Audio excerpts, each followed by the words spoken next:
और जब मेरी बारी आई तो आप ऐसे खामोश हो गए जैसे मुझे श्रद्धांजलि अर्पित करने आए। मैं जीवित हूँ, आप अपने जीवंत होने का प्रमाण दीजिए। बहुत अच्छा सुन रहे हैं। आप सभी के श्री चरणों में सादर प्रणाम करता हूँ। और जैसा कि मुझे कहा गया कि हास्य कवि हैं, तो मैं बता दूं, मैं कोई हास्य में पिरोने की कोशिश करता हूँ। चतुर्वेदी साहब का कल फोन आया कि गुप्ता जी आपको कवि सम्मेलन में आना है। मैं बस से यात्रा कर रहा था, बस में बैठे जितने यात्री थे उन्हें नहीं मालूम कि वो सर्वलांस पे हैं एक हास्य कवि के। आप माहौल देखिएगा, बड़ी अच्छी अच्छी बातें मैं कर रहा था। तो एक अम्मा बोली, बेटा कहाँ के हो? तो हमने कहा अम्मा हमारी तो शादी हो गई, अब हम कहीं के नहीं रहे। अब आप देखिएगा कि 3 और 2 का सीट का उनका बैठने की व्यवस्था थी।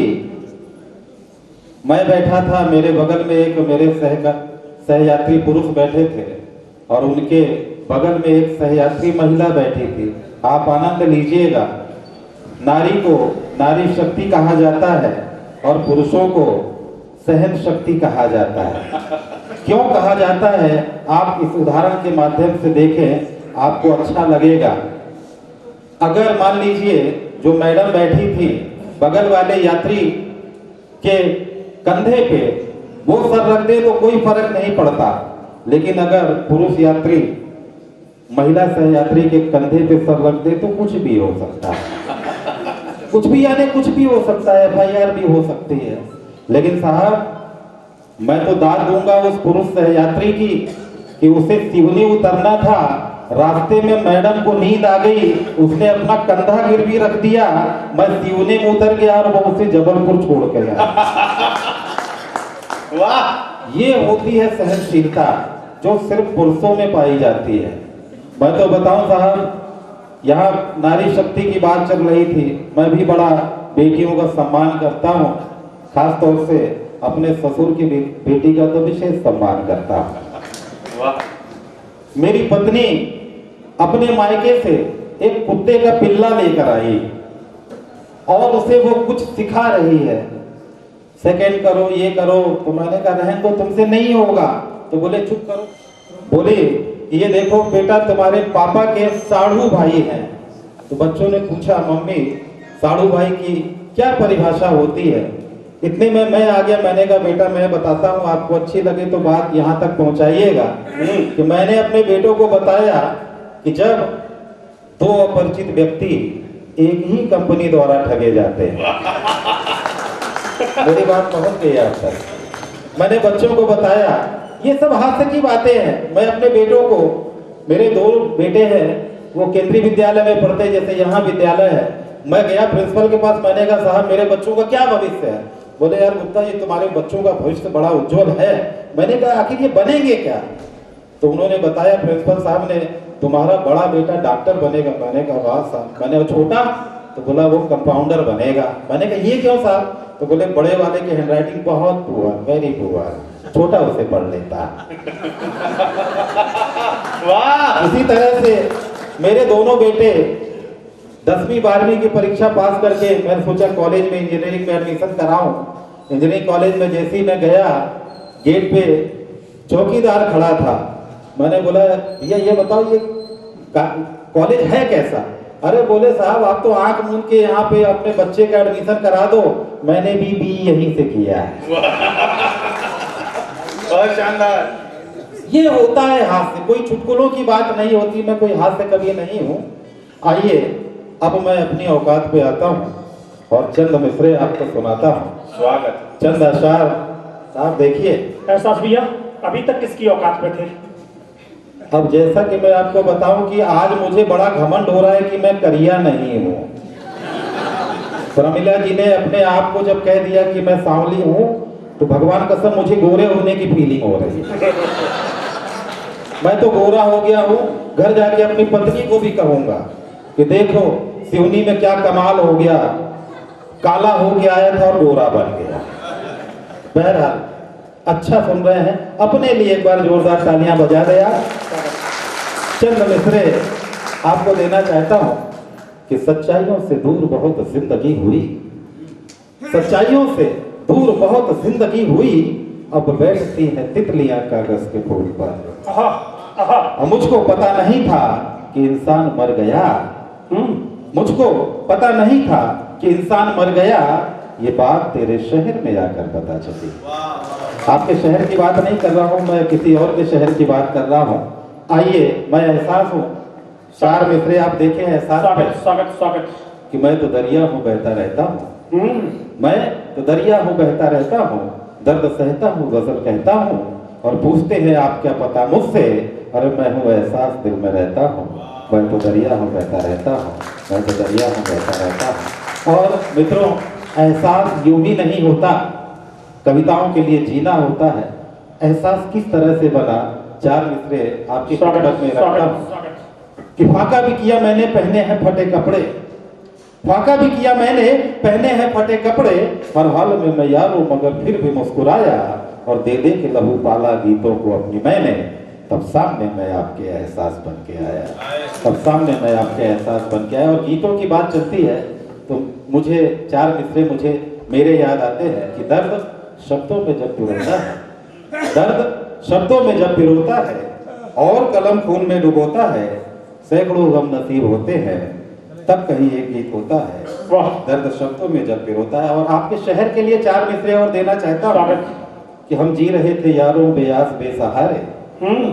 नागपुर से यहाँ तक आया तो बेसहारा था, अभी आपने सहारा बना दिया, मुझे गोरा बना दिया। चार मिसरे आप देखे कि हम जी रहे थे यारों बेयास बेसहारे, कब प्यार था किसी का तकदीर में हमारे, और हमको समझ रहे थे सब रास्ते का पत्थर, आकर संवर गए हम अब शहर में तुम्हारे, आकर संवर गए हम अब शहर में तुम्हारे। और आपके लिए चार मिसरे पढ़ना चाहता हूँ कि दुश्मनी है किसी से न है दोस्ती, दुश्मनी है किसी से न है दोस्ती, दुश्मनी है किसी से न है दोस्ती, आपके इस शहर में हूँ एक अजनबी, और देखा जब आपको मुझको ऐसा लगा, इससे पहले भी हम मिल चुके हैं कहीं, इससे पहले भी हम मिल चुके हैं कहीं। और अभी अखबार की बात चल रही थी तो मुझे चार मिसरे याद आते हैं कि बिकने लगे हैं जब से अशार दोस्तों, बिकने लगे हैं जब से अशार दोस्तों, फनकार रह गया ना फनकार दोस्तों, और कल ही पता चला मुझे एक पत्रकार से, सच बोलते नहीं है अब अखबार दोस्तों, सच बोलते नहीं है अब अखबार दोस्तों। क्षमा चाहूंगा लेकिन यही सच्चाई है। और अंत में अपनी एक प्रतिनिधि कविता, स्वागत स्वागत स्वागत, जिसे सभी जगह प्यार मिलता है, मैं चाहता हूं कि आप भी उस रचना को प्यार दें। संस्कार धानी ने मुझे बहुत कुछ दिया है, राज सागरी साहब बैठे हैं, सूरज भैया बैठे हैं, मैं उनके दोनों के श्री चरणों में इस कविता को नमन करता हूं। स्वागत स्वागत। और हंसाने के बाद एक व्यंग आपको देना चाहता हूं, चलते चलते, जिसका नाम है रोटी। क्या बात है। और देखिए, खिलाई दो क्योंकि अब तो बिल्कुल खिला देंगे। हाँ, और इतनी रात में जाएंगे तो घर में तो मिलेगी ना, बिल्कुल बिल्कुल चाहिए खिला के भेजो।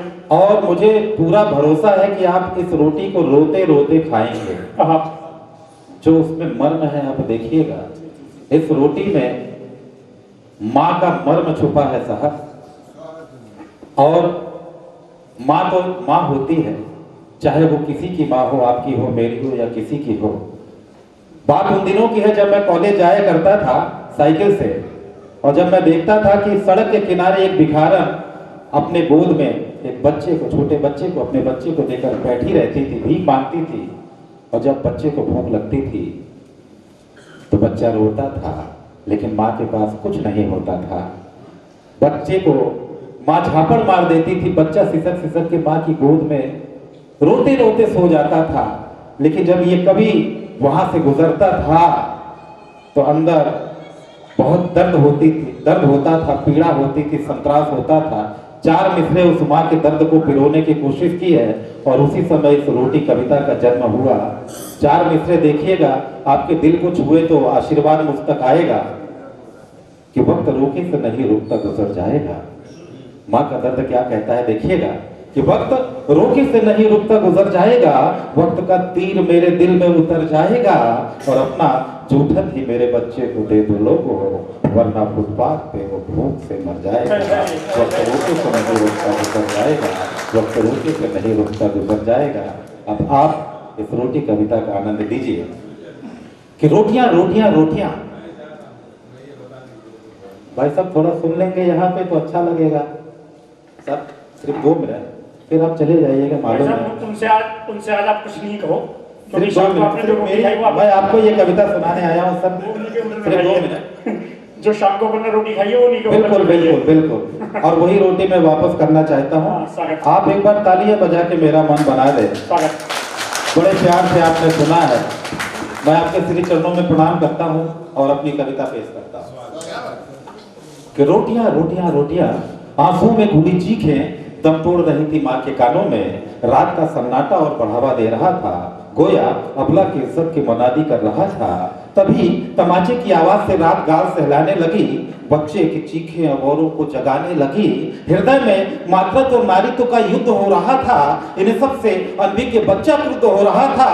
मातृत्व ने फिर नारीत्व को परास्त किया, या बच्चे की भूख ने माँ को हरा दिया। वो रोटी के चंद टुकड़ों के खातिर नारीत्व के टुकड़े करने चली, और शहर का सेठ अभी सोया नहीं था। शहर का सेठ अभी सोया नहीं था, या रोटी की आशा अभी मरी नहीं थी। पेट की भूख और तन की हवस में समझौता हो गया, रोटी के चंद टुकड़ों में इज्जत का सौदा हो गया। हाथ में रोटियां और दिल पे अंधा चल रहे थे, कहीं जहन में एक तस्वीर उभरती थी। तेज और तेज और तेज चलती थी, लेकिन खाने वाला कहाँ था? बच्चा निष्ठुर निर्जीव निष्प्राण पड़ा था। रोटियां हाथ में दम तोड़ती रह गई, माँ की चीखें समाज के चेहरे पर खरोंचे छोड़ती रह गई। कि नेताजी के चुनाव क्षेत्र में समाज नंगा हो गया, कुछ और ऊंचा भारत का तिरंगा हो गया। नेताजी अबला को सांत्वना देने लगे, रात रोटी दी थी, अब वो ये कहने लगे तुम्हारे पुत्र का बड़ा दुख है, इसे अन्यथा मत लेना, मुझसे मखमली कफन ले लो, लेकिन वोट मुझे ही देना। अब आंसू कहाँ थमते थे, बिखर गए जमीन पे, और लिख दिया कि जमाने का हर सितमगर बेईमान हो गया है, और सुना है नेहरू तेरा भारत महान हो गया है। तेरा भारत महान हो गया। बहुत बहुत धन्यवाद।